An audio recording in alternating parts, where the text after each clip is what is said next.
निकालानंतर महाराष्ट्रात इतका सन्नाटा कधीच नव्हता। निवडून आलेल्यांनाही निकालावरती शंका, राज ठाकरेंचा घणाघात, तर अर्धवट माहितीवरती नरेटिव्ह तयार करण्याचा प्रयत्न, आशिष शेलार यांचा पलटवार। विधानसभेत अजित पवारांना 42 जागा हे आश्चर्यच, राज ठाकरेंचा टोला, तर 1.5 महिन्यानं शॉक बसलेल्या राज ठाकरेंनी दादांसारखं पहाटे उठून काम करावं, मिटकरींकडनं पलटवार। शरद पवारांच्या पक्षाचे आमदार उत्तम जानकर राज ठाकरेंना भेटणार, ईव्हीएम विरोधातला लढा आणखी तीव्र करण्याचा इशारा।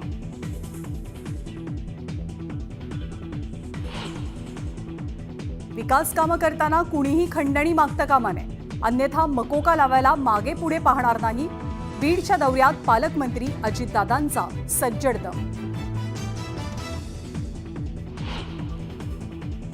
चारित्र्य स्वच्छ ठेवा, चुकीची माणसं आजूबाजूला फिरकू देऊ नका, डीपीडीसीच्या बैठकीआधी पालकमंत्री अजित पवारांकडनं कार्यकर्त्यांना शहाणपणाचा धडा।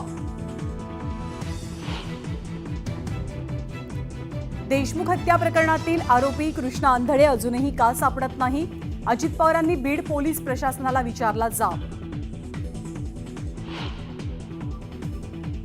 लग्नात भेटल्यामुळे पक्ष जवळ येतात हा भाबडा विचार, उद्धव ठाकरे आणि चंद्रकांत पाटलांच्या भेटीमुळे युतीच्या चर्चांवर फडणवीसांचा थेट हल्लाबोल।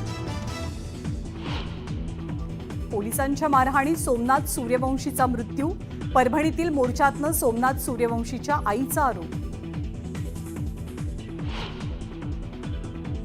मनोज जरांगेंकडनं उपोषण स्थगितीची घोषणा, मात्र मागण्या मान्य न झाल्यास मुंबईत धडकण्याचाही इशारा।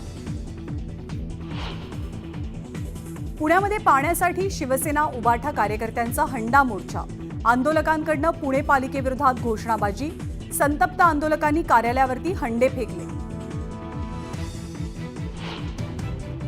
बुलढाण्यातल्या शेगाव तालुक्यातल्या केस गळती झालेल्यांना आता दृष्टी कमी झाल्याचाही दावा, केस गळतीचं नेमकं कारण शोधण्यात आरोग्य यंत्रणेला अपयश, तर नव्या समस्येमुळे चिंताही वाढली।